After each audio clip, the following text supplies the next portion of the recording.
Magandang araw po sa inyo, Sir Blair, at sa mga giliw niyo pong tagapakinig.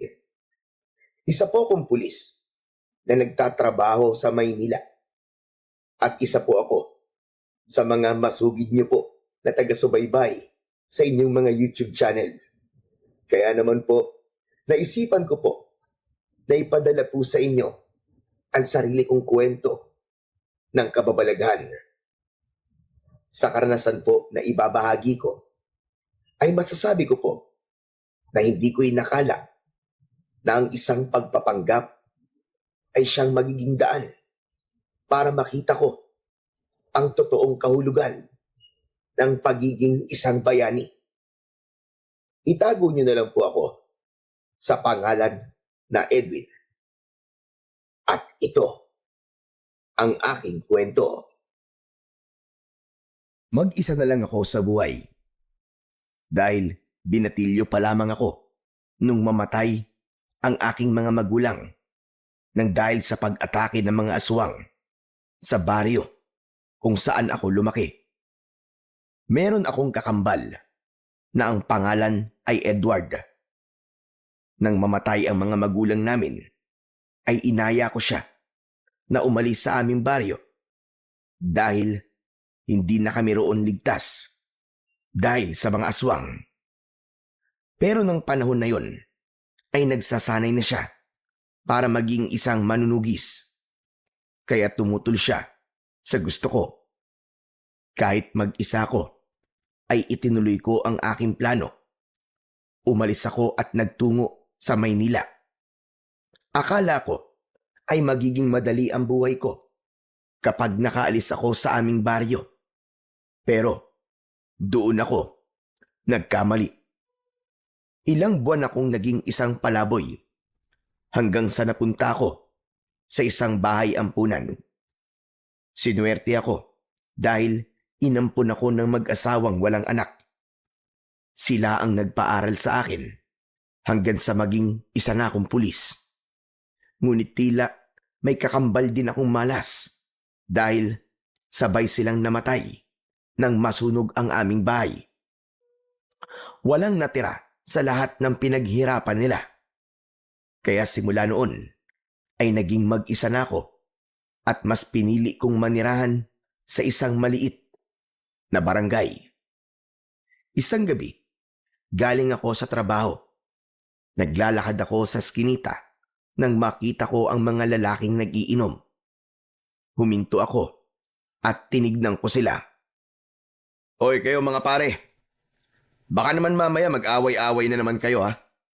Pwede kayong mag-inom, pero ayoko na magkakapikunan kayo tapos magrarambulan kayo.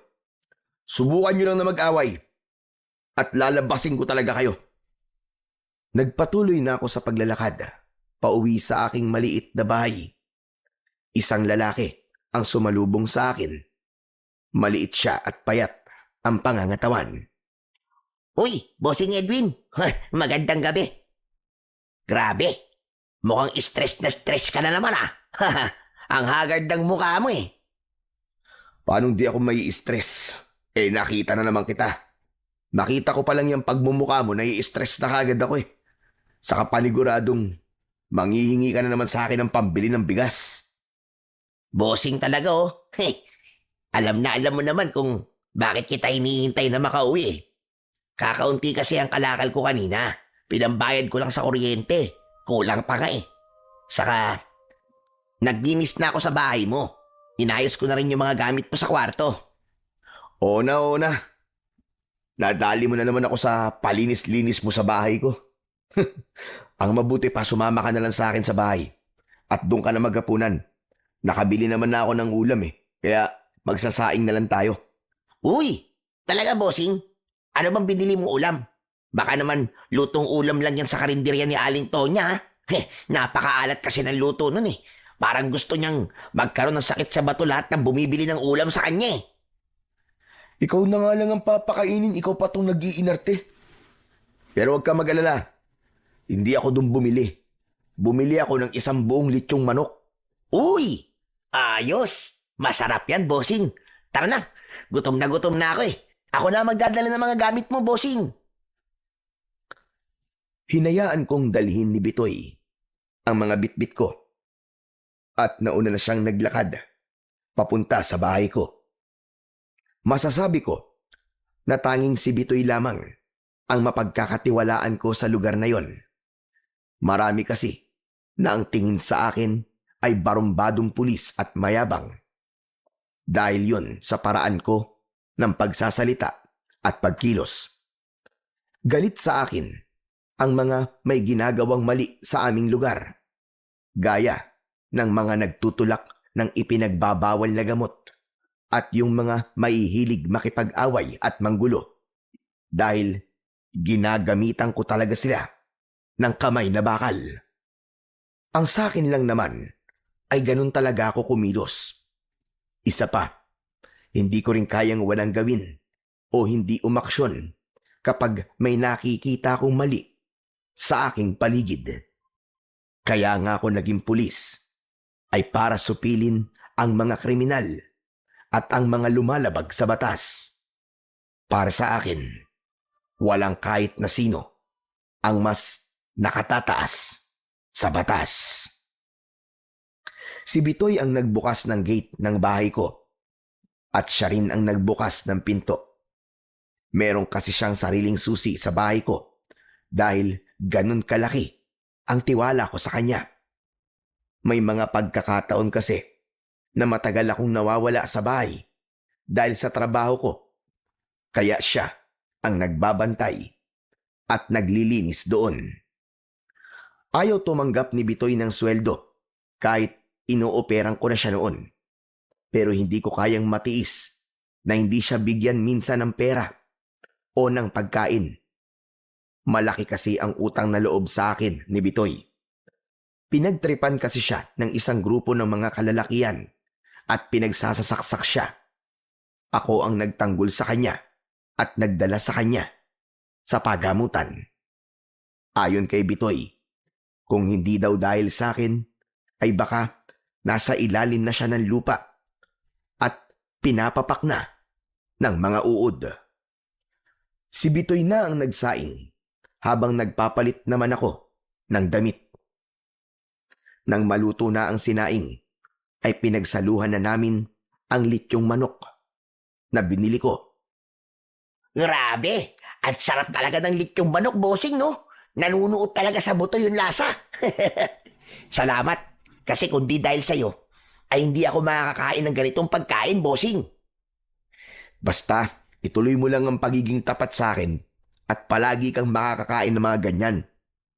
Pero kapag tinraidor mo ako, nako, alam mo na kung ano mangyayari sa'yo. Yan naman ang hinding-hindi mangyayari, bossing. Napakawalang utang na loob ko naman kung gagawin ko yun sa'yo, bossing. Kung di dahil sa'yo, baka pantay ng 2 pa ako ngayon at inuud na ako eh. Pero bossing, ang tagal na nating magkakilala. Pero hindi ko pa nakikitang binibisita ka rito ng mga kamag-anak mo. Bossing, nasan ba sila? Patay na ang mga magulang ko, Bitoy. Namatay sila dahil... Dahil ano, bossing? Basta, namatay na sila. Parehas pala tayo. Wala na rin kasi akong mga magulang eh. Yung mga kapatid ko naman, hindi ko na alam kung nasang lupalop. Watak-watak kasi kami. Kumbaga, nakakalat kami sa iba't ibang parte ng Pilipinas. Kapatid bossing, meron ka ba? Sandali akong natigilan sa tanong na yun sa akin ni Bitoy. Naalala ko kasi ang kakambal kong si Edward. Hindi ko kasi akalain na magkakahiwalay kami ng kambal ko. Mula pagkabata hanggang sa nagbinata ay magkasama kami. Marami din talaga ang nalilito sa aming dalawa dahil talaga naman na magkamukhang magkamukha kami. Kung meron nga lang makapagbibigay ng hustisya sa salitang pinagbiyak na buga, kami na yon ng kakambal kong si Edward. Bossing, may problema ba? Bakit bigla kang tumahimik nang tanungin kita kung may kapatid ka? Meron akong kapatid, Bitoy. Dalawa lang kami. Ang totoo niyan, kakambal ko siya. Wow! Ang astig naman ng bossing. Hindi ko akalain na meron ka palang kakambal, bossing ha. Alam mo, pangarap ko rin na magkaroon ng kakambal eh. Kaya lang, wala sa lahi namin ng kambal. Kaya, wala akong magagawa. Talagang ginusto mo pang magkaroon ng kakambal, ah. Ano na lang ang mangyayari sa mundo kapag may dalawang tao na nabubuhay na may ganyang muka? Pambihira ka naman, oo. Aray ko! Ang sakit mo naman magsalita, bossing. Teka, nasa na pala yung kakambal mo, bossing? Naroon siya sa probinsya namin.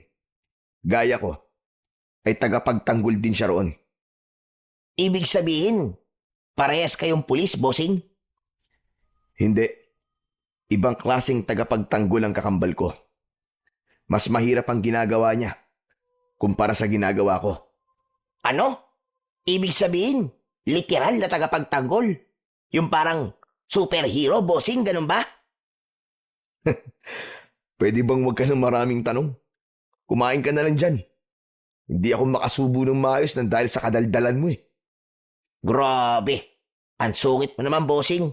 Nagtatanong lang naman eh. Hindi ko na sinagot ang sinabing ni Bitoy at nagpatuloy na ako sa pagkain. Pero hindi ko na nagawang alisin sa utak ko si Edward. Bigla kong naitanong sa aking sarili kung kumusta na kaya siya o kung naging ganap na ba siyang manunugis sa aming baryo. Pangarap niya kasi talaga ang maging manunugis dahil sa pagkakapatay ng mga aswang sa aming mga magulang. Nangako siya na gagawin niya ang lahat para maging tagapagtanggol ng aming baryo laban sa mga aswang. Ayaw na kasi niyang may iba pang mawawalan ng mahal nila sa buhay nang dahil sa mga pesteng aswang. Bigla akong nalungkot nang mapagtanto ko na mahigit 10 taon na kaming hindi nagkikita ng kakambal kong si Edward. Na-curious tuloy ako kung ano na ang nangyayari sa kanya at kung meron na ba siyang sariling pamilya. Kinabukasan ng umaga, gaya ng nakasanayan ko, ay maaga akong nagising. Naligo ako at kumain ng almusal. Sanay akong kumain mag-isa. Pero minsan ay naiisip ko rin kung ano kaya ang pakiramdam na meron akong palaging kasamang kumain. Sa totoo lang, hindi ko pa naiisip na magkaroon ng sariling pamilya. Natatakot kasi ako na baka madamay sila sa gulo ng buhay ko. Sa dami kasi ng mga binangga kong grupo ng sindikato, ay marami ang galit sa akin. Alam ko na naghihintay lang sila ng tamang pagkakataon para itumba ko. Pero hindi ako natatakot sa kanila dahil alam kong kasama yon sa aking trabaho. Ang importante ay ginagawa ko ng maayos ang aking trabaho. Matapos kong kumain ay umalis na ako para magtungo sa presinto kung saan ako naka-assign.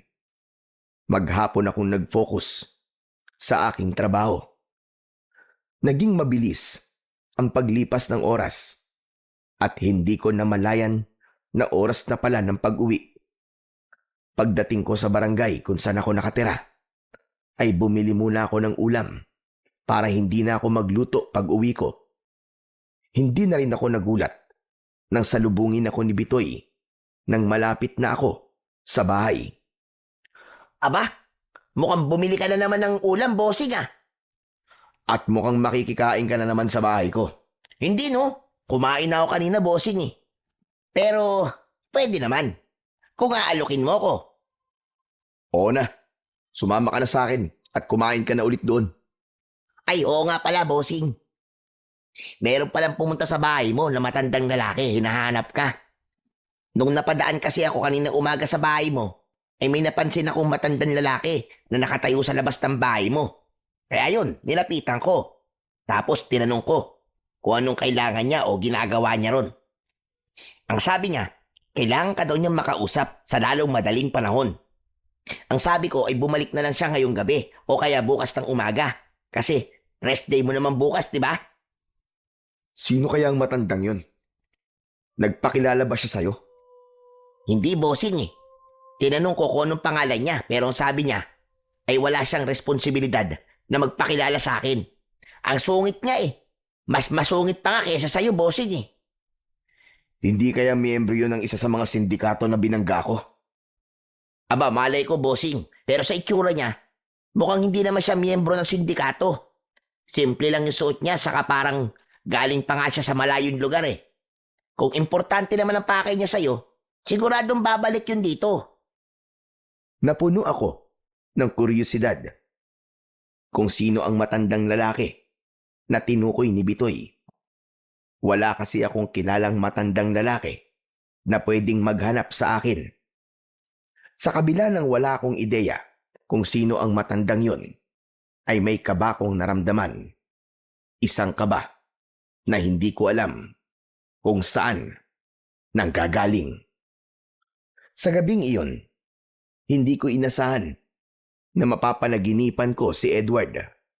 Bigla na lang daw siyang pumasok sa bahay ko at dumiretso sa kwarto ko kung nasaan ako. Nakangiti siya sa akin. Maaliwalas ang kanyang muka. Sinabi niya sa akin na umuwi na ako sa aming baryo. Tinanong ko kung bakit at ang sabi niya, umuwi na ako roon bago mahuli ang lahat. Doon na naputol ang panaginip ko. Nagtaka ako kung bakit ko napanaginipan ang kakambal ko. Simula kasi nang umalis ako sa baryo namin, ay hindi ko siya napanaginipan kahit isang beses. Nang gabing yun lang yun nangyari. Kinaumagahan, wala akong balak na gumising ng maaga dahil araw yun ng aking pahinga. Wala akong ibang gustong gawin kundi ang maghapong humiga sa aking kama. Kapag kasi araw ng pahinga ay talagang sinusulit ko yun. Minsan lang kasi akong makapagpahinga, kaya ibinibigay ko ang araw na yon para sa sarili ko na makapagpahinga ng maayos. Pero habang nakahiga ako, ay nakarinig ako ng magkakasunod na pagkatok sa pinto ng aking bahay. Napaungot ako. Ay, ano ba yan? Sino ba yun? Hindi ba niya alam na nagpapahinga ako? Bala ka nga dyan. Hindi ako bumangon. Inisip ko na kung hindi ako tatayo, ay mapapagod din yung kumakatok, tapos ay aalis din siya. Pero lumipas ang ilang minuto na hindi pa rin tumitigil ang kumakatok. Sumasakit na ang ulo ko dahil sa ingay, kaya hindi ko na napigilan ang sarili ko na sumigaw. Sino ba yan? Ang aga-aga mo mambulahaw ah. Nagpapahinga yung tao eh. Ngunit wala akong narinig na sagot. Bagkus ay patuloy pa rin ang sunod-sunod na pagkatok. Anak nang, bumanda ka talaga sa akin. Ipapakita ko sa'yo kung paano magalit ang pulis na naistorbo sa pagpapahinga. Napilitan akong bumangon. Mabigat ang mga hakbang na lumabas ako ng kwarto. Naiiritang binuksan ko ang pinto at handa na sana akong bulyawan ang taong nasa labas. Pero umurong ang dila ko nang malaman ko na isang matandang lalaki ang naroon. Kumunot ang noo ko dahil pamilyar sa akin ang mukha niya, pero hindi ko maalala kung saan ko siya nakita. Seryosong nakatitig sa akin ang matanda na parabang naghihintay siya na maalala ko kung sino siya, hanggang sa tuluyang ko nang naalala kung sino ang matandang yon. Teka, Mang Turing? Ikaw na ba yan? Mabuti naman. At naalala mo pa ako, Edwin. Hindi ko nga po kayo kagad nakilala eh. Mas tumanda po kasi ang itsura nyo. Ikaw din naman. Napakalaki na rin ng pinagbago mo. May 10 taon na rin po kasi nung huli tayong magkita. Mang Turing, ano po bang ginagawa niyo rito?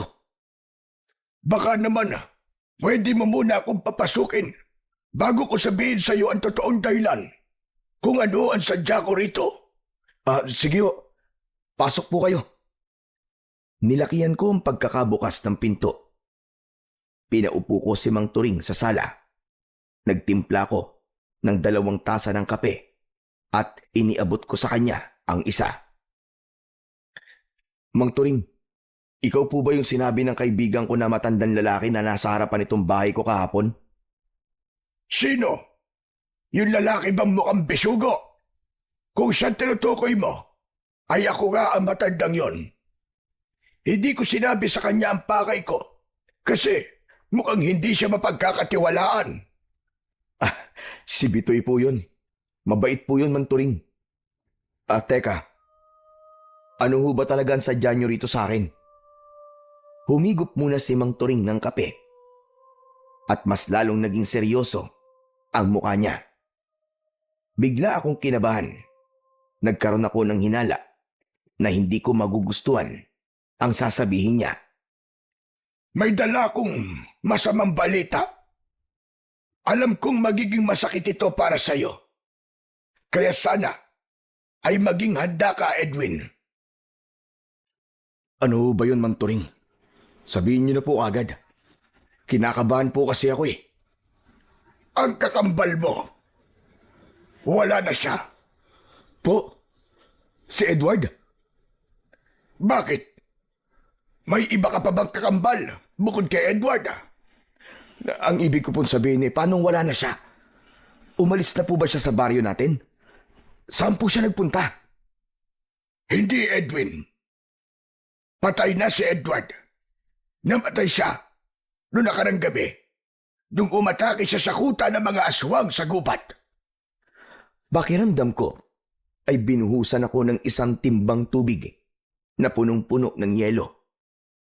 Napamaang ako habang nakatulala. Namuo ang luha ko sa gilid ng aking mga mata, pero tila ayaw ko mawala ng mga luha ko. Hindi. Hindi totoo yan. Bawiin yung sinabi niyo, Mang Turing. Hindi pa pwedeng mamatay ang kapatid ko. At paanong mapapatay siya ng mga aswang? Isa siyang mahusay na manunugis. Sana nga, ay pwede kong bawiin ang sinabi ko. Pero yun ang totoo. Patay na ang kapatid mo, Edwin. Nakakalungkot na matapos ng ilang taong pagtatanggol niya sa baryo natin mula sa mga aswang, ay mamamatay siya nang dahil sa mga aswang. Hindi ako naniniwala. Siguro sinasabi niyo lang yan kasi gusto niyo akong bumalik sa baryo natin. Siguro inutusan kayo ni Edward na gawin yan kasi namimiss niya na ako. Sige, Mang Turing. Uuwi muna ako para makita ang kakambal ko. Hihingi ako ng tawad sa kanya kasi napakahabang panahon na nagawa kong tiisin na wag siyang makita. Pero Mang Turing, hinihintay ko lang naman na puntahan niya ako rito eh. Na siya ang dumalaw sa akin para maramdaman ko na gusto rin niya akong makita. Nagpapadala naman ako ng mga sulat sa kanya. Kaya alam niya ang address ko. At alam ko, hindi ang sagot kung bakit niyo ako natunton. Malamang, ipinakita ni Edward sa inyo ang sulat ko. Tama ka, Edwin. Ipinakita nga sa akin ni Edward ang sulat mo para sa kanya. Kaya alam ko kung saan kita hahanapin. Ang totoo niyan, plano ni Edward na puntahan ka kapag natalo niya ang mga aswang nang sumugod siya sa kuta ng mga yon. Pero nabigo ang kapatid mo. Namatay siya sa pag-atake niya na yon. Nang sandaling yon, ay naramdaman kong hindi nagbibiro si Mang Turing. Doon na bumuhos ng tuluyan ang aking luha. Kilala akong barumbado, pero hindi ko na pinigilan ang sarili kong hagulgol ng iyak.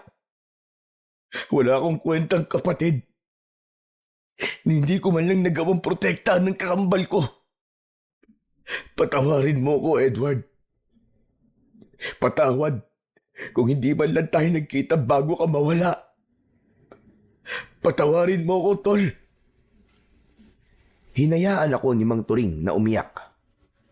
Maging siya ay naluluha na habang pinapanood ako. Tumayo ako para magtungo sa kusina. Uminom ako ng tubig. Sinundan ako roon ni Mang Turing. Huwag mong sisihin ang sarili mo, Edwin.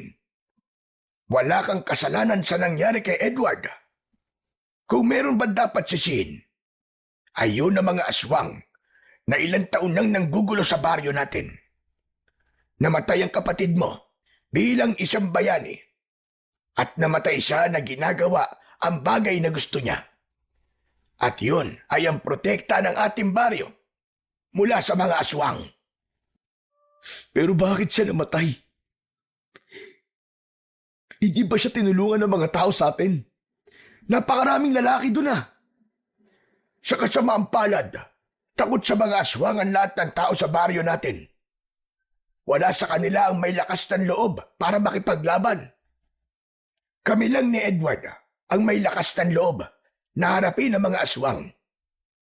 Pero ng gabing yon, mag-isang nagtungo si Edward sa kuta ng mga aswang. Hindi niya yun ipinaalam sa akin.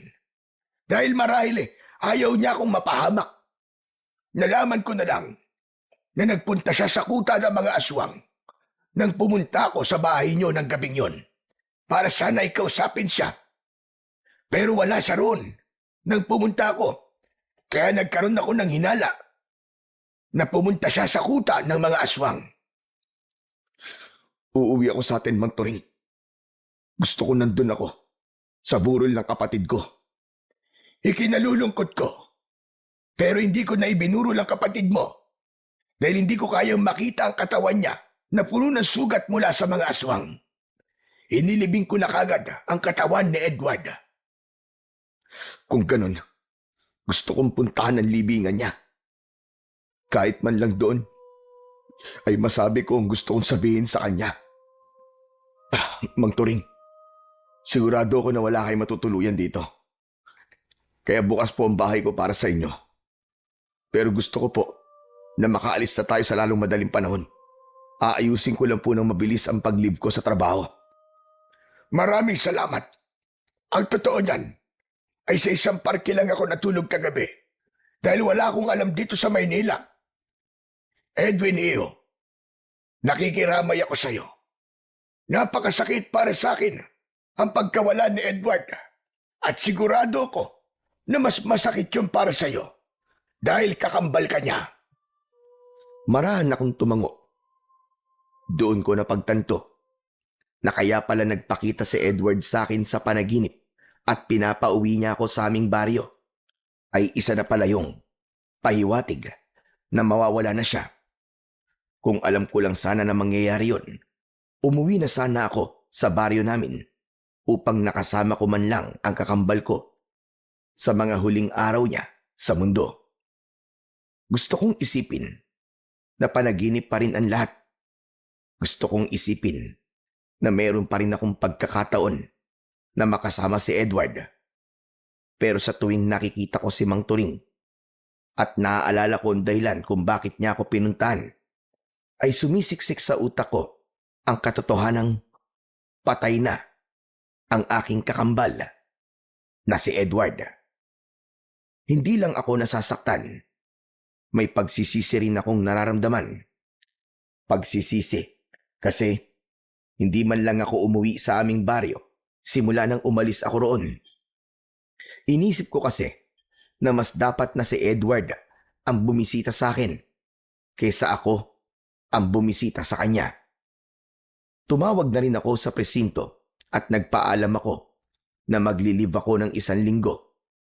Nang sabihin ko ang aking dahilan, ay agad naman nila akong pinayagan. Kinagabihan ay sabay kaming kumain ni Mang Turing. Nagluto ako ng ginisang corned beef at nagprito ako ng daing na bangus. Kumusta na pala ang buhay mo rito sa syudad? Wala ka pa rin bang asawa? Wala pa po, Mang Turing. Wala pa po sa isip ko ang bagay na yan eh. Isa pa, natatakot din po ako na magkaroon ng pamilya dahil baka sila ang balikan ng mga sindikatong binangga ko. Teka, Anong ibig mo sabihin? Ano ba ang trabaho mo? Isa po akong pulis. Aba, kambal nga talaga kayo ni Edward. Halos parehas pala ang tinaak niyong landas. Pareho kayong tagapagtanggol ng mga walang kalaban-laban. Yun nga lang, mga kriminal ang nilalabanan mo. Ang kakambal mo naman ay mga aswang. Pero sa totoo lang, inakala ko talaga na may sarili ka ng pamilya. Bakit man Turing? Si Edward po ba? May pamilya na? Wala pa rin. Pero ikakasal na sana siya sa nobya niyang si Clarissa sa susunod na buwan. Nakakalungkot talaga ang pagkawala ni Edward. Kasi 3 buwan nang buntis si Clarissa ngayon. Ibig sabihin, magkakaroon na ako ng pamangkin. Tama ka. Hayaan mo. Pagbalik natin sa baryo natin, ay ipapakilala kita kay Clarissa. Sa kabila ng pagkamatay ni Edward, ay may saya akong naramdaman. Hindi ko kasi inakala na may iniwan siyang buhay sa mundo bago siya mawala. Sa gitna ng pag-uusap namin ni Manturing, ay biglang dumating si Bitoy. Nanlaki ang mga mata niya nang nakita niya si Mang Turing. Teka, sandali. Ikaw yung matandang nakita ko na nakatayo sa labas ng bahay ni Bossing Edwin, ah. Kakilala ko siya, Bitoy. Siya si Mang Turing. Nakatira siya sa baryo kung saan ako lumaki. Mang Turing, siya nga ho pala si Bitoy. Kaibigan ko po siya dito. Mukha lang po siyang hindi mapagkakatiwalaan pero mabait po yan. Teka Bitoy, ano bang ginagawa mo rito? Para ka naman bago ng bago, Bossing. Siyempre, makikikain ako. Uy, wow! May corned beef. Paborito ko yan, ah. Kumuha ng pinggan at kubyerto si Bitoy. Umupo na siya at sumandok na siya ng kanin. Oo nga pala Bitoy, alis ako mamayang madaling araw ah. Kasama kong uuwi si Mang Turing sa baryo namin. Ikaw na muna ang bahala rito sa bahay ko. Parang biglaan naman yata ang pag-uwi mo ron, Bossing. Namatay kasi yung kakambal ko eh. Kailangan kong umuwi para kahit papano, mabisita ko man lang ang puntod niya. Ganun ba? Congratulations sa'yo, Bossing. Nakakalungkot naman yan. Anong congratulations ang sinasabi mo? Namatayan na nga ako pero kinukongratulate mo pa ako. Bossing naman. Hindi mo pa ba alam yun? Yun ang sinasabi sa mga namamatayan. Si Raulo, condolence yun, hindi congratulations. Ay, oo nga no. Condolence pala. Pero okay na yun. Magkatunog naman eh. Pero Bossing, baka naman pwede mo akong isama sa baryo nyo. Simula kasi nang tumira ako sa lugar na ito, wala na akong ibang napuntahan lugar. Para naman makapagbakasyon ako kahit papano. Saka para may alalay ka. Kung sasama ka sa akin, sino magbabantay nitong bahay ko? Di, ipapatingin-tingin natin kay Alimberta. Mabait naman yun, di ba? Sige na nga, sasama na kita. Nakakaawa ka naman pala kasi hindi ka nakakaalis sa lugar na to. Ayos! Kaya idol na idol kita, Bossing eh. Hindi ka lang pogi. Mabait ka pa. Naisip ko na walang magiging problema kahit isama ko si Bitoy sa baryo namin. Wala kasi akong planong magtagal doon. Ang plano ko, sa sandaling mapuntahan ko ang libingan ni Edward at makilala ko si Clarissa na nagdadala ng anak ng kakambal ko, ay aalis na rin ako roon. Hindi ko kasi kayang magtagal sa baryo namin, lalo na't alam ko na hanggang sa panahon na yon ay sumasalakay pa rin doon ang mga aswang. Hindi ligtas para sa amin ni Bitoy kung magtatagal kami roon ng ilang araw. Madaling araw pa lang ay gising na kami. Sa bahay ko na rin natulog si Bitoy at naroon na rin ang bag niya na naglalaman ng ilang piraso ng mga damit niya. Madilim pa nang umalis kaming tatlo. Kinailangan naming sumakay ng bus na siyang naghatid sa amin sa isang pier. Mula roon ay sumakay kami ng barko. Alam ko na magiging mahaba ang biyahe namin. Kaya tumambay muna ako sa itaas ng barko upang pagmasdan ang napakagandang tanawin. Naalala ko na naman si Edward. Balak ko kasi talaga na kapag bumalik ako sa aming baryo, ay pipilitin ko na siyang sumama sa akin sa Maynila para hindi na ako nag-aalala sa kanya. Nagulat ako nang biglang tumabi sa akin si Bitoy habang nagmumuni-muni ako. Matagal pa ba tayo bago makarating sa inyo, bossing? Matagal pa, Bitoy. Aabutin tayo ng kulang-kulang 1 araw dito sa barko. Bakit? Nagsisisi ka na bang sumama ka sa akin? Hindi, no? Nakakatuwa nga kasi first time ko makasakay ng barko eh. Pero bossing, hindi ba ang kwento mo sa akin mag-isa kang umalis noon sa baryo nyo? Ibig sabihin, ganito katagal na biyahe pa lang ginawa mo? Grabe! Hanga talaga ako sa'yo, bossing. Oo, Bitoy. Desidido kasi talaga ako na umalis sa baryo namin para makapagsimula ng bagong buhay sa ibang lugar. Wala naman akong pinagsisisihan sa ginawa ko kasi natupad ko ang pangarap kong maging isang pulis. Ang tibay din ng loob mo, bossing. Biruin mo. Binatilyo ka pa nun, di ba? Pero bossing, bakit mo pala gustong umalis sa baryo nyo tapos hindi mo pa isinama yung kakambal mo? Ayaw niyang sumami. Mas gusto niyang manatili doon. Pinilit ko siya pero ayaw niya talaga. Akala niya yata kapag hindi siya aalis ay hindi rin ako aalis. Pero kung meron man akong pinanghihinayangan, ayun yung mga taon na sana ay magkasama kami ni Edward. Nakakalungkot na kung kailan ako uuwi sa baryo namin, ay wala na siya roon. Nagpatuloy ang kwentuhan namin ni Bitoy. Napunta na yon sa kung anong bagay, gaya ng mga kalokohan namin ni Edward nung mga bata pa kami. Nang dahil doon, ay napagtanto ko ng gusto ang pagkukulang ko sa kakambal ko bilang nag-iisa niyang kapatid. Kung naging mapilit lang sana ako na sumama siya sa akin, sigurado ko na hanggang sa mga oras na ito ay buhay pa rin siya. Matapos ang halos 1 araw, ay bumaba na kami ng barko. Mabuti na lang at umaga ng mga oras na yon dahil kung gabi ay paniguradong mahihirapan kaming bumiyahe. Mula roon ay bumiyahe pa kami ng ilang oras bago kami nakarating sa mismong baryo namin. Kapansin-pansin na pinagtitinginan ako ng mga tao. Inasahan ko na nagluluksa ang lahat dahil sa pagkamatay ni Edward, pero tila normal lang ang kilos ng mga taong nakikita ko. Nang makarating kami sa aming bahay, ay hindi ko napigilan ang maluwa dahil halos wala pa rin yung pinagbago. Nakasabit pa rin sa dingding ang litrato namin ni Edward noong mga bata pa kami. Iniwan lang namin ni Bitoy ang mga gamit namin doon at saka kami sumama kay Mang Turing para magtungo sa libingan ni Edward. Nagtaka ko dahil imbis na sa sementeryo ay pumasok kami sa loob ng gubat. Hindi na lang ako nagtanong. Hindi nagtagal ay huminto kami sa tapat ng isang parte ng lupa na halatang hinukay at tinabunan ng lupa.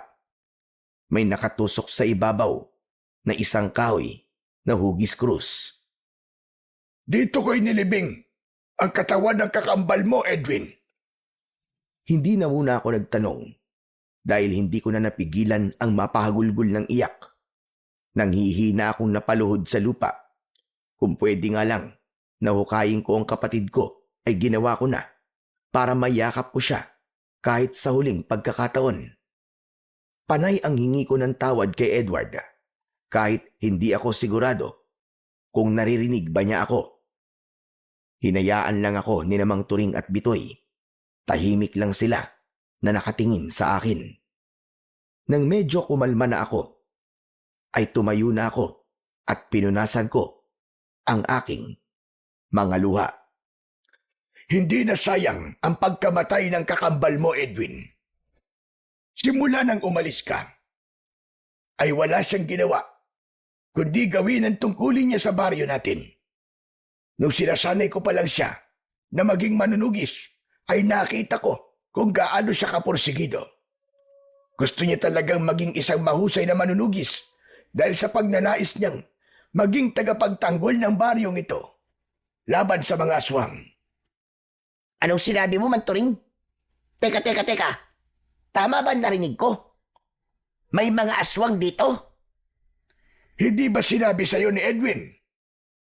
Hindi ko na po sinabi sa kanya, Manturing, kasi aalis din po kami kagad. Gusto ko lang po talagang madalaw ang puntod ni Edward at makilala si Clarissa. Bossing naman. Bakit hindi mo sinabi sa akin na may aswang pala rito sa lugar na to? Pwede bang mamaya na tayo mag-usap tungkol sa bagay na yan, Bitoy? Mang Turing, bakit naman dito sa loob ng gubat niyo inilibing si Edward? Bakit hindi ho sa sementeryo? Para madali siyang mapupuntahan. May dahilan ako kung bakit ko yung ginawa. Isa pa, si Edward din ang may gusto na dito ko siya ilibing. Kasi ang totoo, hindi alam ng lahat ng tao sa baryong ito na patay na ang kakambal mo. Ang alam nila ay may pinuntahan lang si Edward. Kaya ilang araw na siyang wala sa baryo natin. Maging si Clarissa ay hindi pa alam na patay na si Edward. Ano? Bakit ganun? Ano pong tumakbo sa utak niyo? At hindi niyo ipinalam sa mga tao na patay na si Edward? Huminahon ka. Pakinggan mo muna ako. Gaya ng sinabi ko, si Edward ang nakaisip ng bagay na yan. Nang sundan ko sa sakutan ng mga aswang, ay nakita ko siyang puno ng sugat at naghihingalo. Sinabi niya na alam niyang hindi na siya magtatagal at alam niya na mawawalan ng pag-asa ang mga tao kapag nalaman nila na patay na siya. Sinabi niya na kapag namatay siya, ay pansamantala kong ilibing ang katawan niya dito sa gubat at hanapin kita. Ang gusto ni Edward ay puntahan kita at iiwi kita rito para ikaw ay magpanggap na ikaw ay siya. Dahil magkamukha kayong dalawa, naisip niya yung gawin upang hindi mawala ang pag-asa ng mga tao sa baryo natin na makakalaya pa kami mula sa takot sa mga aswang. Sinabi yan ni Edward? Hindi. Isa yung kalokohan. Hindi ito isang kalokohan, Edwin. Naiintindihan ko si Edward kung bakit gusto niyang isipin ng mga tao na buhay pa rin siya. Kung alam mo lang kung gaano umaasa ang lahat kay Edward na siya ang susi para matapos na ang paghihirap ng baryo natin na dulot ng mga pesting aswang. Gusto ng kakambal mo na huwag mawala ang pag-asang yon sa mga tao rito, Edwin. At sigurado ko na kapag nalaman ng mga tao na patay na si Edward, ay mas lalo silang matatakot. At anong mangyayari kapag pumayag ako sa gusto ni Edward? Magpapanggap ako na siya. Pero anong mangyayari? Wala. Hindi mauubos sa mga aswang kasi hindi naman ako si Edward. Hindi ako isang manunugis at hindi ako marunong makipaglaban sa mga aswang. Hindi lang yun ang nais ni Edward na gawin mo.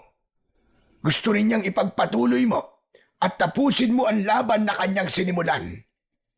Hiniling sa akin ni Edward bago siya mawala na sabihin ko sa iyo na ikaw rin ang tumapo sa pakikipaglaban sa mga aswang. At kapag nagtagumpay kang gawin yon, ay saka lang natin sasabihin sa mga tao na wala na siya. Ano? Pati pakikipaglaban sa mga aswang ipapagawa niya sa akin? Ano naman pong alam ko sa pakikipaglaban sa mga aswang? Mga kriminal lang ang kaya ko.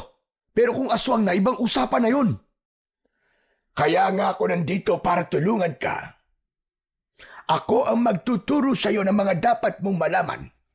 Isa pa, ibinigay sa akin ng kakambal mo ang kanyang agimat na magagamit mo sa pakikipaglaban sa mga aswang. Hindi. Ayoko man, Turing. Hindi ako pumapayag. Nandito lang ako para puntahan ng personal ang libingan ng kakambal ko. Yun lang ang gagawin ko. Wala nang iba. At hindi na rin ako magpapakita kay Clarissa. At baka isipin pa niya na ako ang boyfriend niya. Pero Edwin, yun ang gustong mangyari ng kakambal mo. Hindi mo man lang ba kayang tuparin ang huling kahilingan ni Edward? Hindi mo ako makukuha sa pangungonsensya mo, Manturing. Hindi ako sasabak sa isang bagay na alam kong hindi ko magagawa ng maayos. Pulis ako. hindi manunugis. Pasensya na, pero hindi ko po talaga kaya. Maiintindihan naman siguro ako ni Edward sa pagtanggi ko.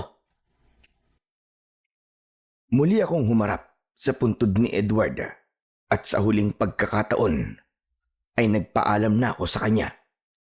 Inaya ko na si Bitoy na umalis at nang naglakad ako ay sumunod na sa akin sina Bitoy at Mang Turing.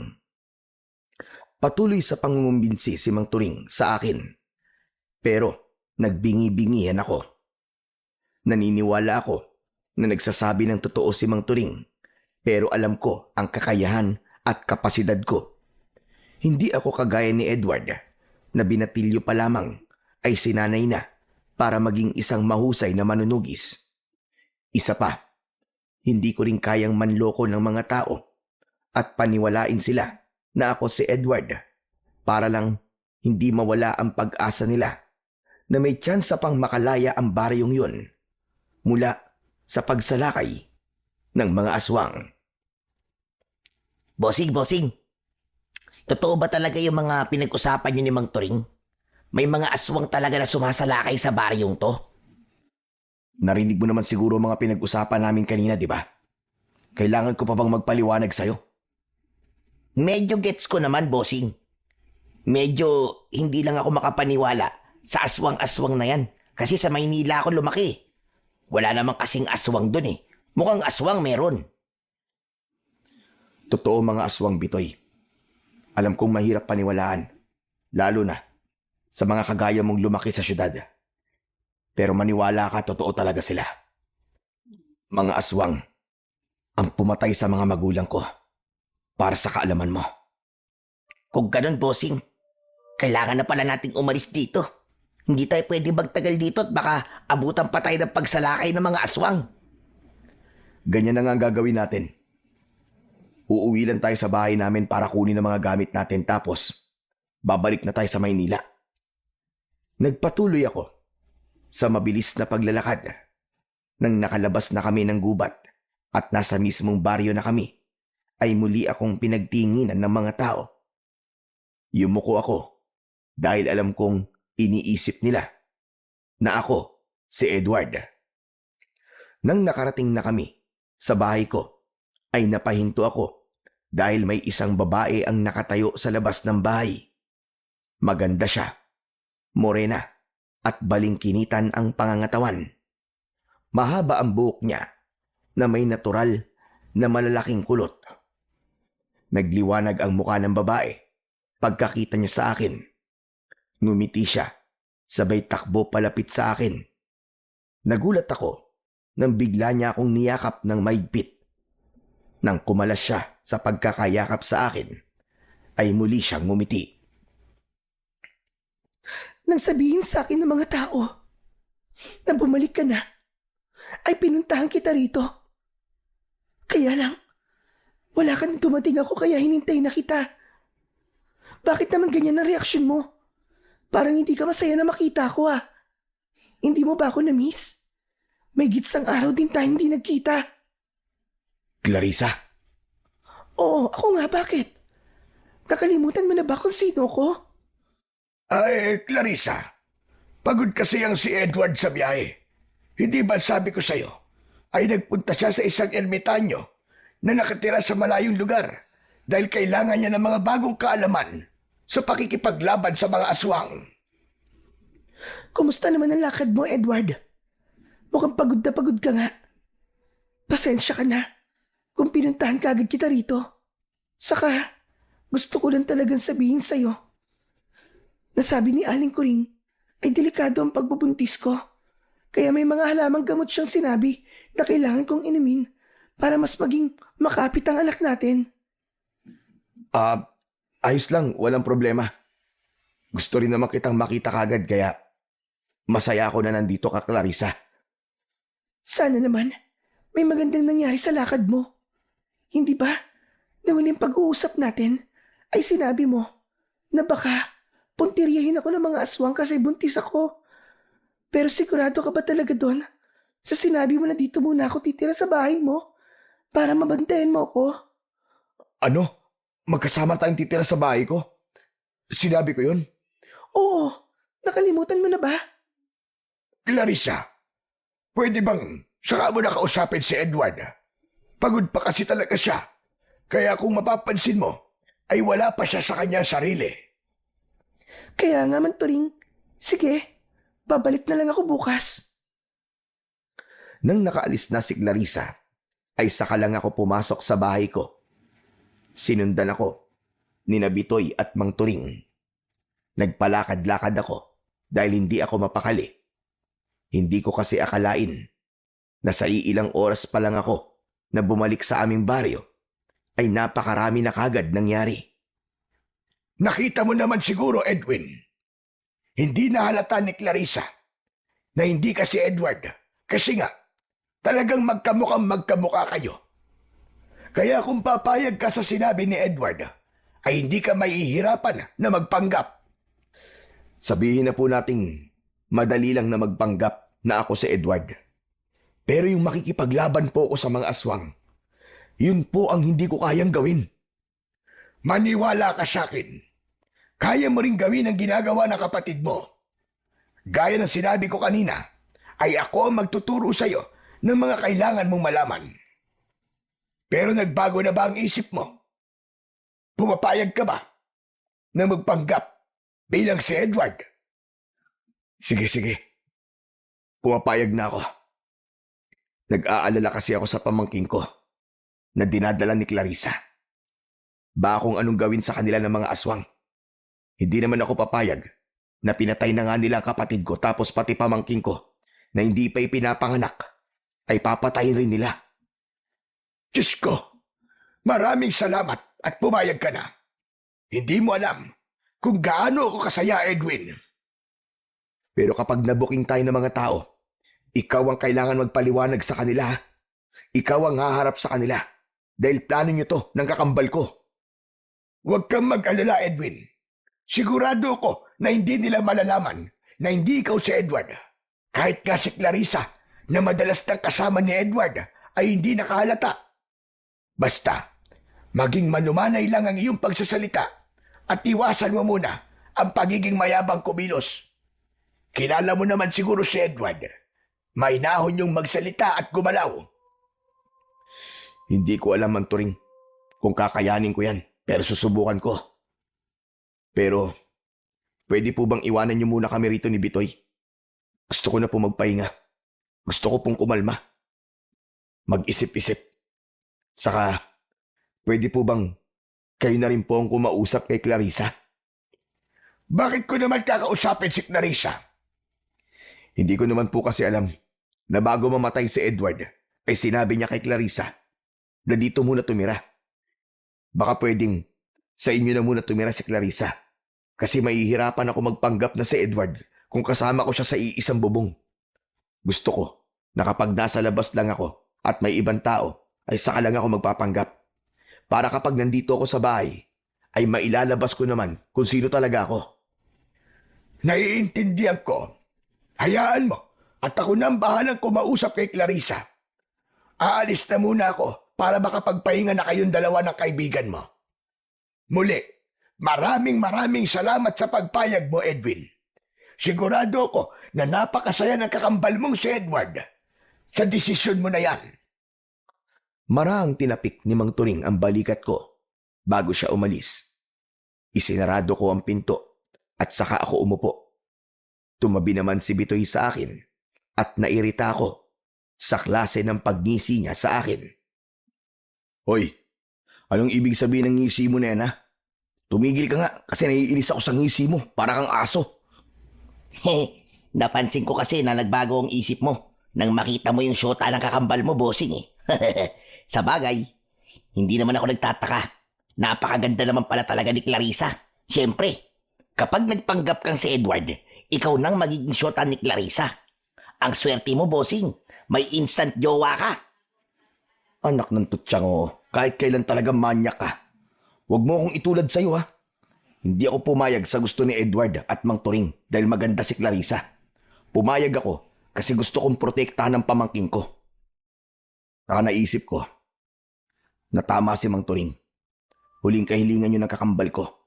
Kaya dapat ay tuparin ko yun.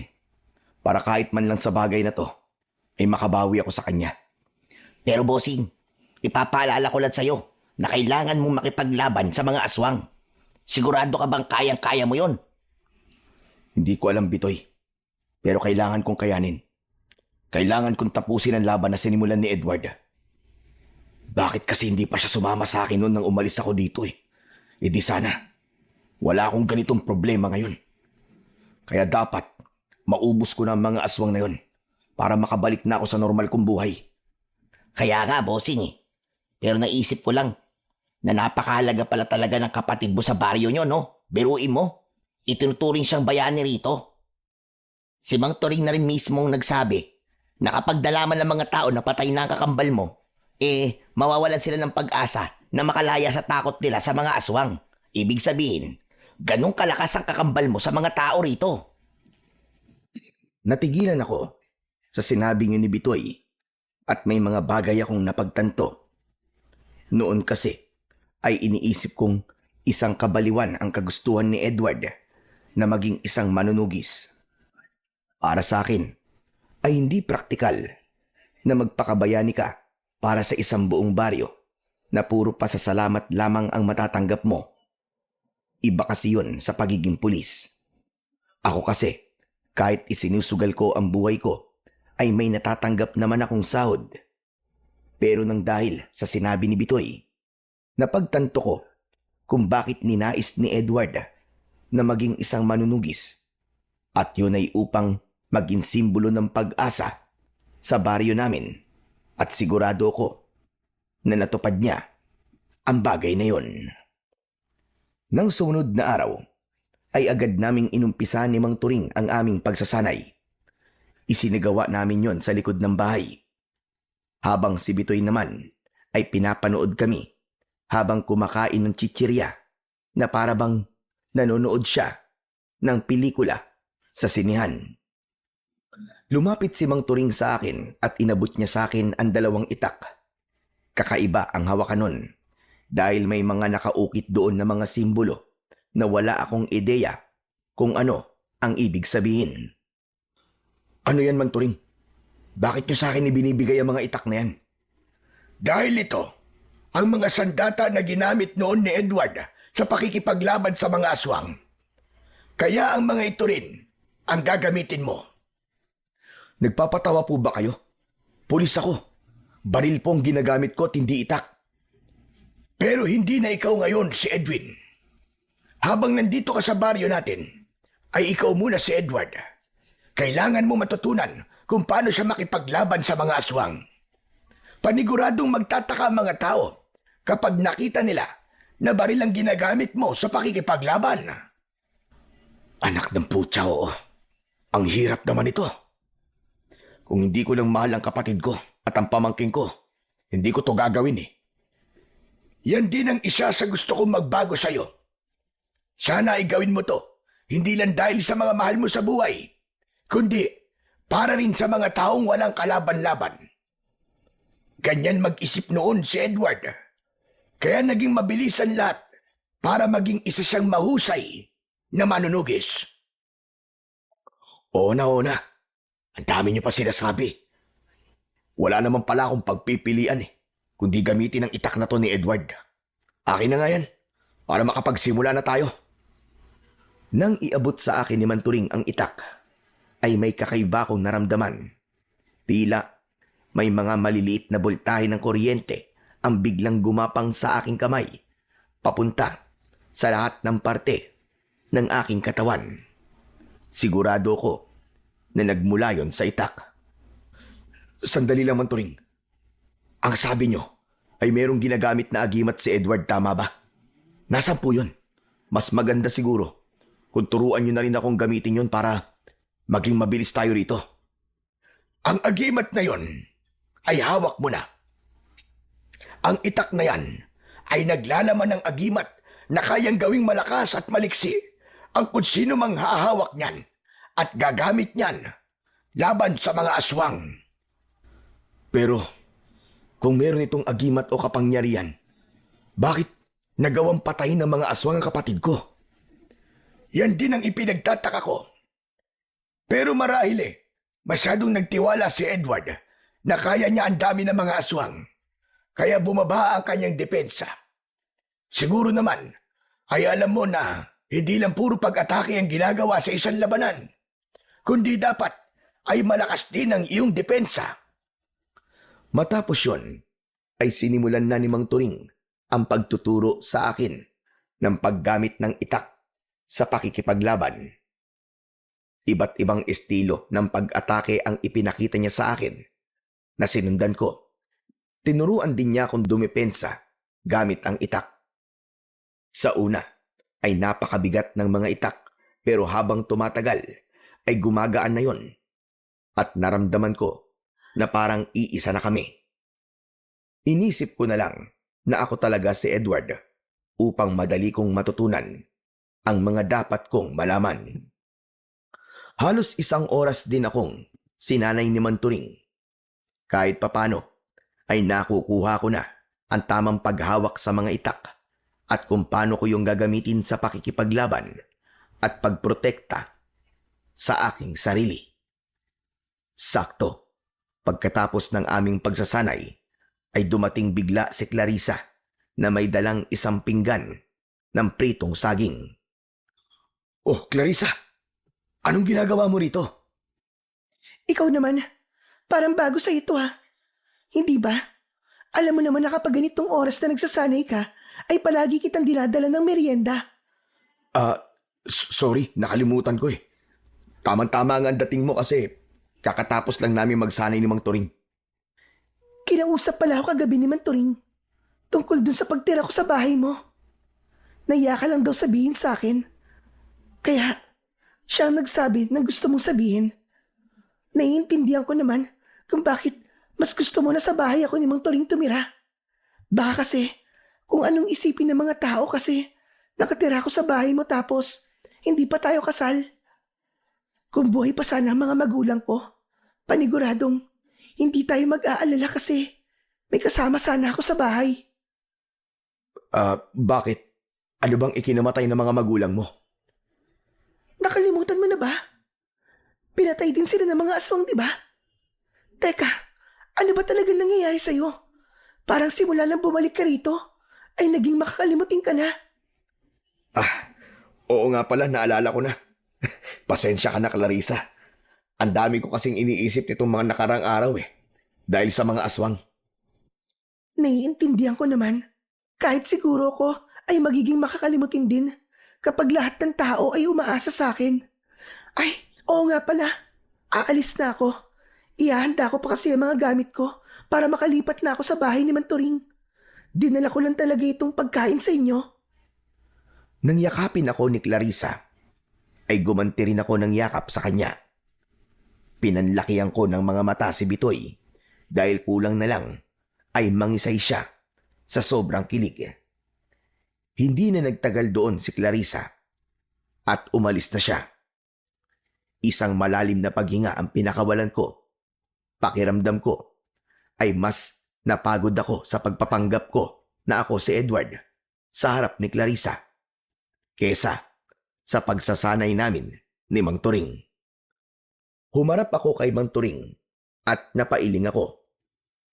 Mang Turing, napakahirap talaga ng pinapagawa niyo to sa akin. Para akong artista na gumaganap sa karakter na wala akong ideya kung anong klaseng tao siya. Matagal akong nawala rito sa baryo. Kaya hindi ko alam kung paano magsalita at kumilos ang kakambal ko.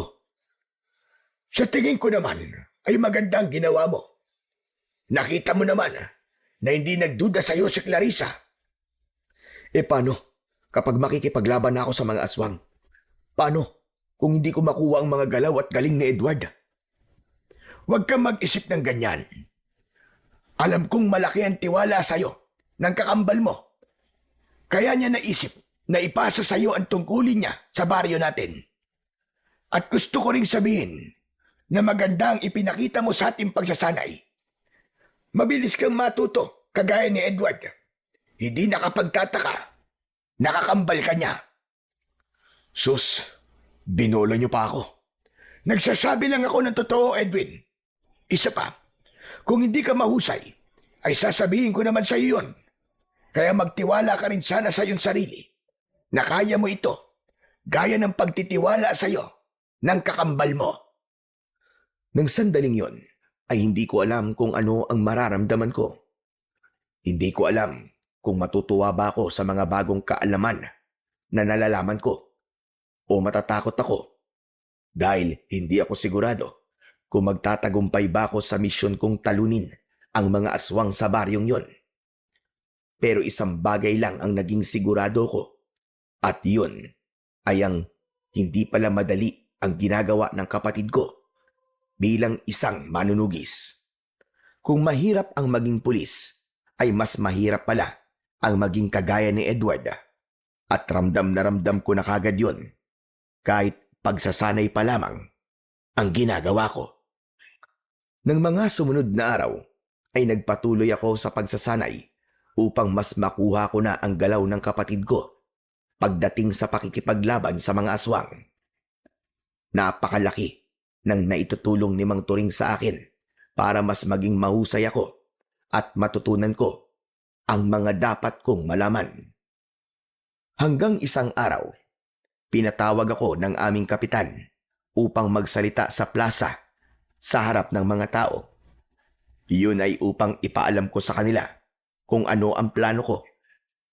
Ayon kay Mang Turing, ay ginagawa talaga yun ni Edward ng isang beses sa isang buwan upang mas maramdaman ng mga tao ang pag-asa na darating ang panahon na matatapos na ang dilubyo sa aming baryo.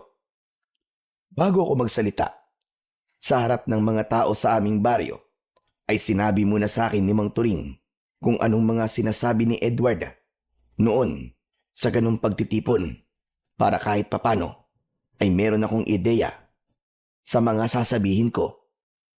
At habang nagsasalita ako sa plaza, ay nakita ko kung gaano matamang nakikinig ang lahat sa akin. Nakatingin sila sa akin na para bang ako ang nag-iisa nilang pag-asa para matapos na ang kaguluhang ilang taon nang nagpapahirap sa kanilang lahat. Pagkatapos kong magsalita, ay nagpasalamat ako sa mga tao sa pakikinig nila sa akin at naglakad na ako pauwi sa aming bahay. Maya-maya pa ay isang lalaki ang tumawag mula sa likuran ko. Huminto ako at paglingon ko ay isang nakangising lalaki na balbas sarado ang palapit sa akin. Napakunot noo ko. Nung una ay hindi ko maalala kung sino siya hanggang sa naalala ko na siya si Ruben. Siya yung palaging nang aaway sa amin ng kapatid ko nung mga bata pa kami. Kilala ko siya bilang mayabang, mapagmataas at hindi nagpapatalo sa lahat ng bagay. At ramdam ko na hindi pa rin siya nagbabago base sa paraan ng pagtingin niya sa akin. Anong kailangan mo sa akin, Ruben? Gusto ko lang sabihin, natawa ako sa mga pinagsasabi mo kanina sa plaza. Hindi ka pa rin nagbabago. Pinapaasa mo pa rin ang mga tao sa isang bagay na alam naman nating imposible. Ano bang gusto mong palabasin? Bakit kasi hindi mo nalang aminin sa mga tao na hindi mo talaga kayang ubusin ang mga aswang sa baryo natin? Tama na ang pagpapaasa mo sa kanila. Pinapaniwala mo lang sila sa isang bagay na hindi mo naman kayang gawin. Ikaw yata ang hindi nagbabago. Hanggang ngayon ay mayabang ka pa rin. Aba, nakapagtataka na sumasagot ka na sa akin ng ganyan ah. Dati naman palagi ka lang tahimik. Alam mo, kung meron man dapat na totoong iduluhin ng mga tao dito, ay ako yon. Hindi lang ikaw ang nakikipaglaban sa mga aswang, kundi ako rin. Umamin ka na nga sa akin. May ginagamit ka bang orasyon sa mga tao para ikaw lang ang purihin nila? Hindi ko kailangan ng orasyon para makita ng mga tao kung anong ginagawa ko. Baka naman kasi nakikita rin ng mga tao ang ginagawa mo. Pero bukod dun, ay nakikita nila na may mali sa'yo. Hindi mo ba naisip yon? Iba ka na talaga magsasasagot ngayon ha? Parang hindi na ikaw si Edward ha? Pero alam mo, masaya ako na nakaligtas ka nung sumalakay ka sa kuta ng mga aswang. Hindi ko akalain na mabubuhay ka pa maganda rin talaga na sinunod mo ang payo ko sa'yo. Anong payo ang sinasabi mo? Nakalimutan mo na ba? Ako nagsabi sa'yo na umatake ka sa gabing yon dahil kakaunti ang mga aswang na nasa kanilang kuta. Pasensya ka na rin kung hindi kita nasamahan ng gabing yon gaya na sinabi ko sa'yo. Alam mo na, may mas importanteng bagay kasi akong ginawa eh. Nakakalokong ngumisi si Ruben. Tinapik niya ang braso ko at saka siya naglakad palayo. Hindi ako gumalaw sa kinatatayuan ko. Pinag-isipan kong mabuti ang mga sinabi sa akin ni Ruben. Bilang isang pulis, naramdaman ko na may mali sa mga sinabi ni Ruben, lalo na sa parting sinabi niya na sasamahan niya dapat si Edward sa pag-atake sa kuta ng mga aswang. Pero hindi na ito tumuloy. Maya-maya pa ay nagpatuloy na ako sa paglalakad. Iniisip ko pa rin ang mga sinabi ni Ruben. Nang nakarating na ako sa bahay ay umupo ako sa upuang nasa harapan ng bahay na nasa ilalim ng isang puno ng mangga. Nang dumating si Mang Turing ay umupo siya sa tabi ko. Parang ang lalim yata ng iniisip mo. Tungkol ba yan sa pagsasanay na ginagawa natin? Huwag kang mag-alala, Edwin. Ako na nagsasabi sa'yo, araw-araw ay humuhusay ka. Nakukuha mo na ang galaw ng kakambal mo. Hindi naman po yun ang iniisip ko, Mang Turing. Kanina kasi, kinausap ako ni Ruben. Talaga? Aba, ano naman sinabi sa'yo ng damuho na yon? Di pa rin po siya nagbabago. Kung ano siya nung umalis ako rito, ay ganun pa rin siya. Napakayabang pa rin niya. Totoo bang nakikipaglaban din ho siya sa mga aswang? Oo. Nang malaman niya noon na gustong maging manunugis ni Edward, ay sinabi rin niya sa akin na gusto rin niyang maging manunugis. Kilala mo naman si Ruben, hindi ba? Ayaw nung nagpapatalo, lalong-lalo na sa kapatid mo. Ang hilig niyang makipagkumpetensya kahit hindi niya yung kailangan gawin. Sinanay ko sila noon ni Edward, pero walang disiplina si Ruben. Kaya itinigil ko ang pagsasanay sa kanya. Pero kahit hindi ko siya sinanay, gaya ng ginawa ko sa kapatid mo, ay itinuloy pa rin niya ang pakikipaglaban sa mga aswang. Pero alam niyo po ba, na si Ruben palang nagsabi kay Edward na sumalakay sa kuta ng mga aswang nung gabing namatay siya. Yung kasi ang sinabi sa akin ni Ruben kanina. Ang sabi pa niya, magkasama sana sila ni Edward sa pagsalakay doon. Pero hindi nakasama si Ruben kasi meron siyang ginawang ibang bagay. Sinabi yun ni Ruben. Aba, hindi ko alam ang tungkol sa bagay na yan. Hindi ko alam na magkasama pala sana silang dalawa sa pagsalakay sa kuta ng mga aswang sa gabi na yun. Hindi po ba nakakaduda ang bagay na yun, Mang Turing? Pakiramdam ko, pinagplanuhan ang pagkamatay ni Edward at may kinalaman doon ang hayop na si Ruben. Pulis ka nga talaga. Pero kilala ko si Ruben. Kahit mayabang yon, ay wala sa pagkatao niya ang gagawa ng paraan para mapahamak sa ganung paraan si Edward. Oo, ang tingin niya sa kakambal mo ay katunggali.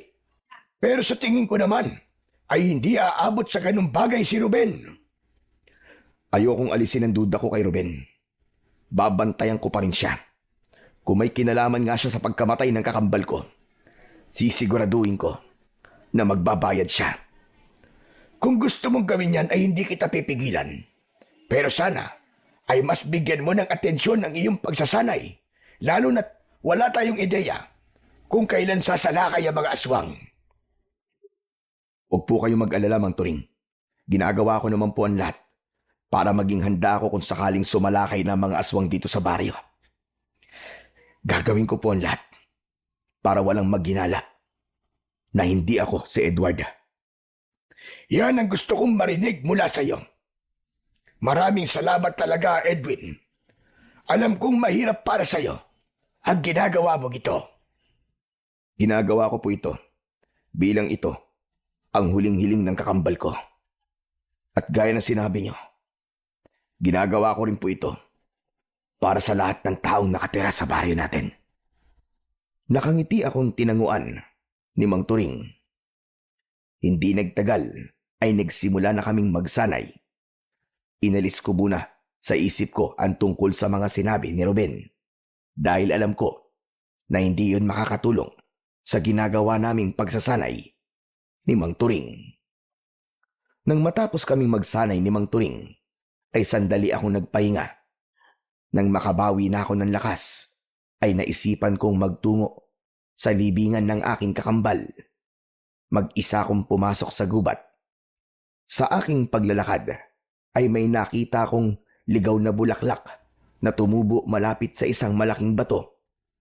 Pinitas ko ang mga bulaklak at nang makarating na ako sa libingan ni Edward, ay inialay ko ang mga bulaklak sa ibabaw nun. Ang daya mo, tol. Talagang nauna ka na dyan sa kabilang buhay para makasama si nanay at tatay. Hindi mo man lang ako hinintay na bumalik dito sa atin.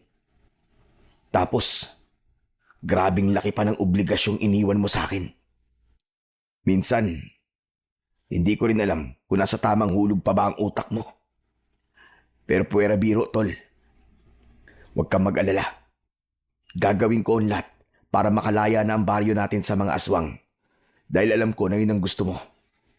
Ito na lang ang magiging pambawi ko sa'yo sa mga pagkukulang ko bilang kapatid mo. Sisiguraduhin ko na kung nasan ka man ngayon, ay may pagmamalaki mo ko. Nangangako ko na hindi mauuwi sa wala ang pagkamatay mo, tol.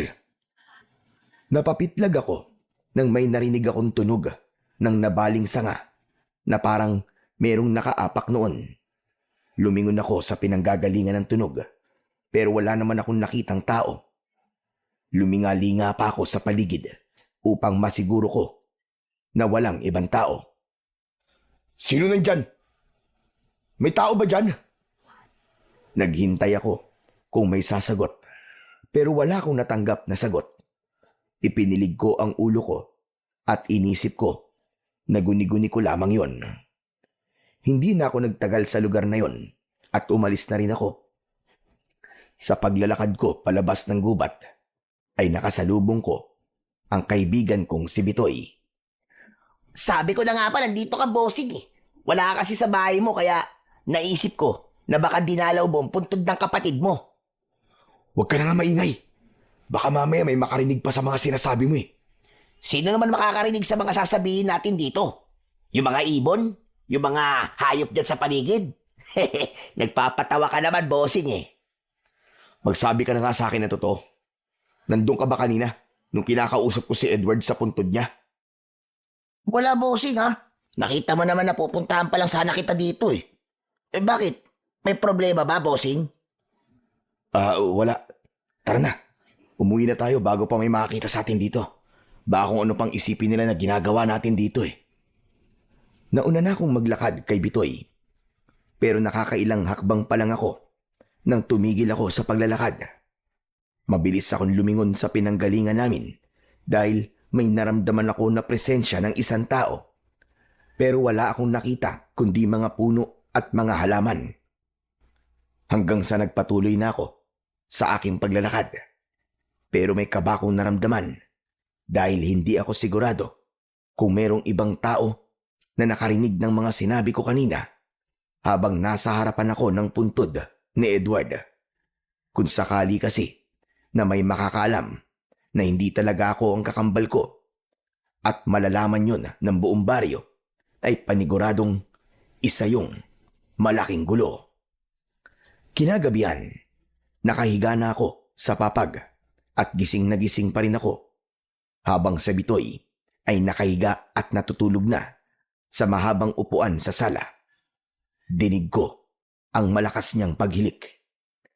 Ilang araw pa lamang simula nang magbalik ako sa aming baryo pero pakiramdam ko ay 1 taon na ang lumipas dahil sa dami na nang nangyari. Kahit sa panaginip ay hindi ko naisip na pansamantala kong aakuin ang pagkatao ni Edward para lang wag lalong matakot ang mga tao sa mga aswang. Pero alam ko na hindi na ako maaaring umatras at kailangan ko na yung panindigan hanggang sa tuluyan ng maubos ang mga aswang na sumasalakay sa baryong yon. Pagsapit ng umaga, ay maaga pa rin akong nagising kahit pa madaling araw na akong nakatulog. Habang nagtitimpla ko ng kape, ay humahangos na dumating si Mang Turing at bakas sa mukha niya ang pag-aalala. Oh, Mang Turing. Aba, ang aga niyo naman po yatang pumunta rito. Magsasanay na po ba tayo?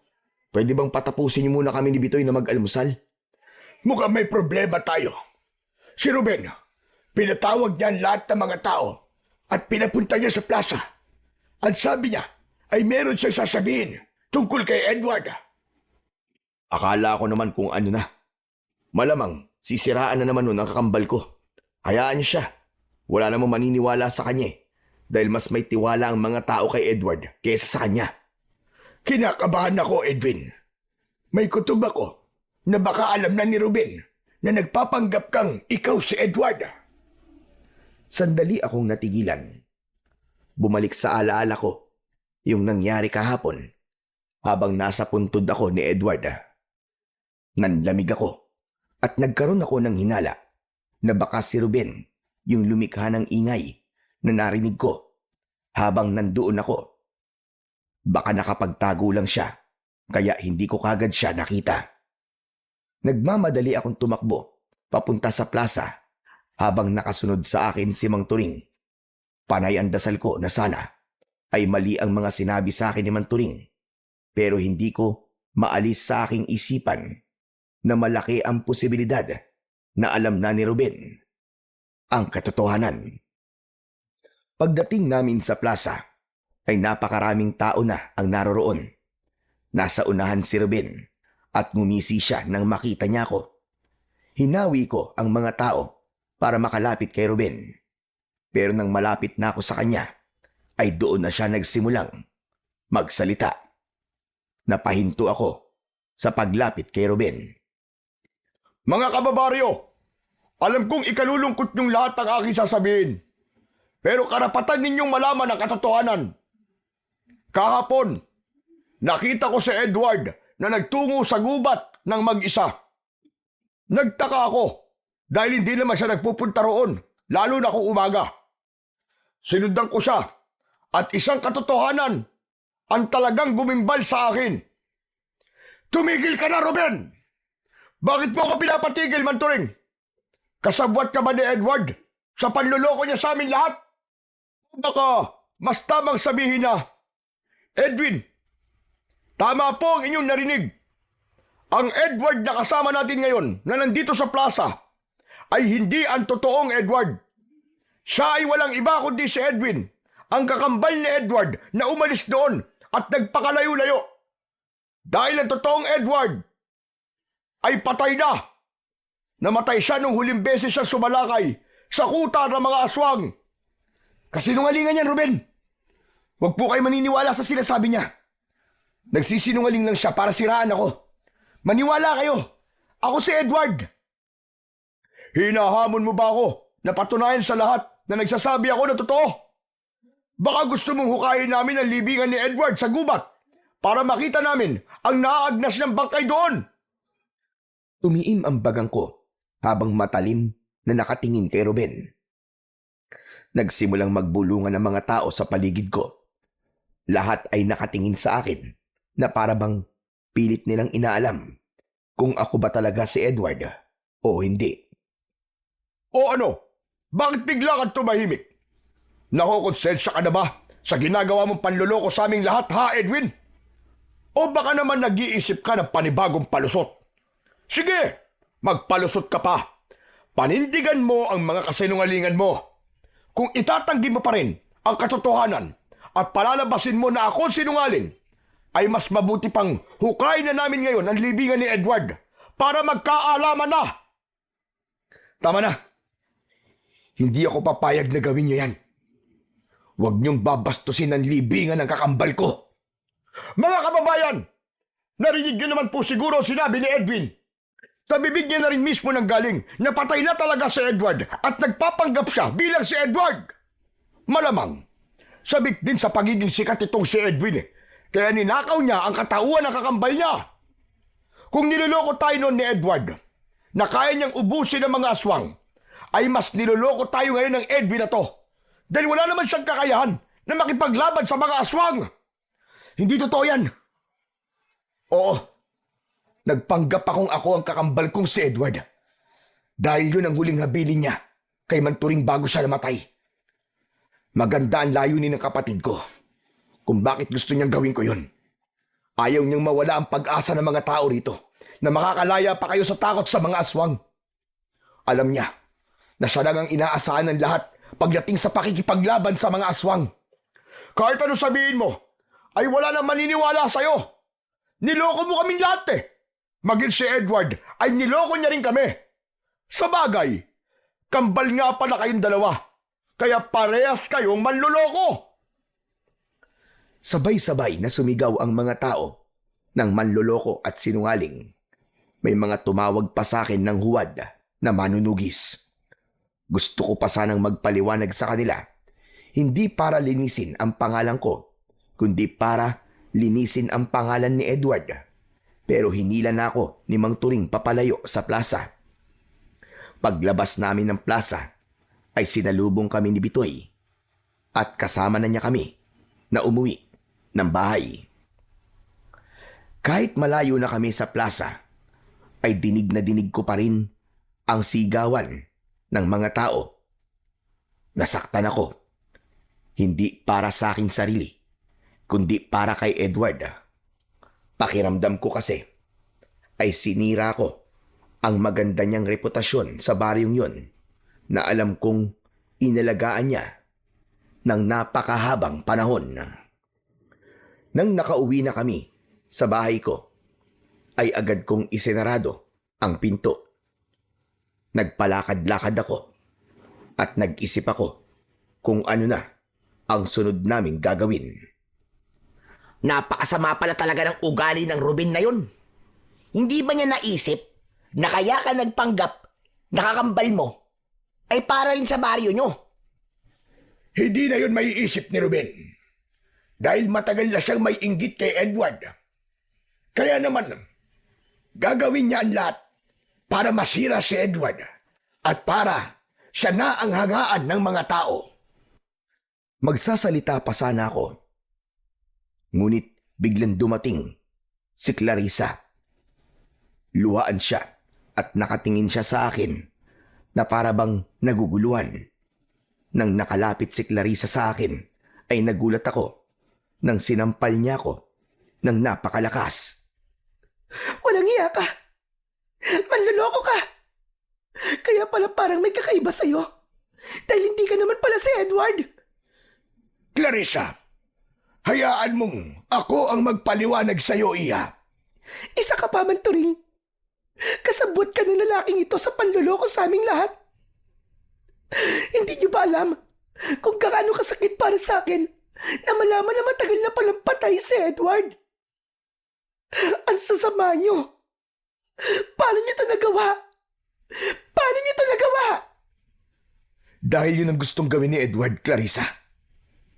Gusto niya na ituloy ko na simulan niya. Gusto niya na habang hindi pa nauubos sa mga aswang sa baryong ito, ay isipin ng mga tao na buhay pa siya para hindi kayo mawalan ng pag-asa.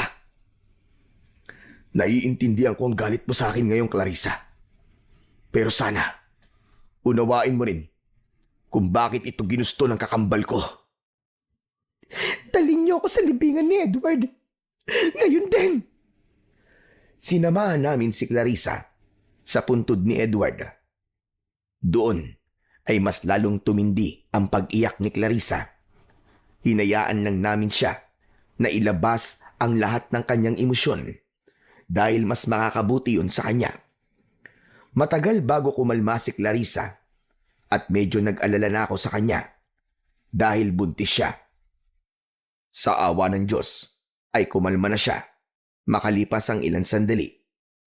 Humarap siya sa amin habang namumugto ang kanyang mga mata. Naniniwala ako sa mga sinabi niyo. Pasensya na kayo sa mga nasabi ko kanina. Dahil nadala lang ako ng aking emosyon. Hindi lang kasi ako makapaniwala nang malaman kong matagal na palang patay si Edward. Naiintindihan ka namin, Clarissa. Pero wag ka naman sanang magalit kay Edwin.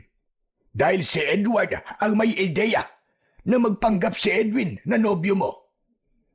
Kapag handa ka ng makinig, ay sasabihin ko sa iyo ang lahat ng detalye. Handa na po akong makinig. Kaya sabihin niyo na po sa akin ang mga kailangan kong malaman. Lalo na kung paano po namatay si Edward. Mas makakabuti siguro kung sa bahay na tayo mag-usap. Sumang-ayon si Clarissa sa sinabi ni Mang Turing. Nauna silang umalis ni Clarissa, habang naiwan naman kami ni Bitoy sa tabi ng puntod ng kakambal ko. Nang sandaling yon, ay isang bagay lang ang nasa utak ko. At yun ay ang hindi ko kayang mag-isa ang laban ko sa mga aswang. Napagtanto ko na kung nakikipaglaban na si Ruben sa mga aswang, ay kailangan kong makipagtulungan sa kanya. Kahit pa may hindi siya magandang ginawa sa akin, ay iisa lang ang layunin namin at sigurado ko na pagdating sa pagtatanggol sa aming baryo, ay magkakaisa kami. Kinagabihan ay lumabas ako para magtungo sa bahay ni Ruben upang kausapin siya sana. Kakatok na sana ako sa pinto nang marinig ko ang boses ni Ruben sa loob. Sumilip ako sa siwang ng pinto at nakita ko si Ruben na nakaharap sa salamin habang nagsusuklay. Sa wakas, nasira ko na rin ang pangalan ni Edward sa mga tao. At sigurado ko na ako na ang hahangaan ng mga tao ngayon. Napakadali naman pala kasing dispatchahin ni Edward. Ang dali niyang maniwala nung sinabi ko na atake kami sa kuta ng mga aswang. Wala siyang kaalam-alam na sa gabing yon ay maraming aswang sa kuta na yon. Napatay tuloy siya ng mga aswang. Pasensya ka na, Edward. Matagal ka na rin namang tinitingala ng mga tao eh. Kaya sa pagkakataong ito, ay ako naman. Mariin kong naikuyom ang aking mga kamay sa aking narinig. Sa sobrang galit ko, ay malakas kong sinipa ang pinto at nang nagibayon, ay dire-diretso akong pumasok. Nagulat si Ruben nang sakaling ko siya. Hayop kang demonyo ka! Sinasabi ko na nga ba eh, may kinalaman ka sa pagkamatay ng kakambal ko. Papatayin din kita, hayop ka! Hindi ako makahinga. Tama na! Tama na, Edwin! Maawa ka! Maawa? Bakit ikaw ba? Naawa ka ba sa kapatid kong demonyo ka? Ang dapat sa kagaya mo, hindi na binubuhay! Paigpit ng paigpit ang pagkakasakal ko kay Ruben. Nagdilim na ng gusto ang paningin ko dahil sa sobrang galit na nararamdaman ko. Ngunit pinakawalan ko si Ruben nang marinig ko ang sigawan ng mga tao sa labas. Nagmamadali akong lumabas at nagimbal ako nang makita ko ang mga aswang na sumasalakay sa mga bahay. Nakakatakot ang kanilang mga itsura. Mahaba ang bias nila at matutulis ang kanilang mga kuko. Meron silang matutulis na ngipin na animo ay mga patalim at mga matang pulang-pula. Mabilis akong tumakbo pabalik sa bahay. Inuha ko ang 2 itak at siniksik sa likod ng pantalon ko at isiniksik ko naman ang baril ko sa gilid. Nang lumabas ako, ay nakita ko si Manturing na nakikipaglaban na sa mga aswang gamit ang itak. Edwin! Mabuti na lamang at dumating ka na! Nandito na mga aswang! Oras na para ipakita mo sa lahat na kahit hindi ikaw si Edward, ay kaya mo pa rin maging tagapagtanggol ng ating baryo! Mabilis akong tumango sa sinabing yun ni Mang Turing. Agad ko kagad siyang tinulungan sa pakikipaglaban sa mga aswang. Ginamit ko ang mga natutunan ko sa kanya sa pagsasanay namin. Inisip ko na kasama namin si Edward sa laban na yon At inisip ko na ginagawa ko yun para mabigyan na ng tuldok ang takot ng mga tao laban sa mga aswang.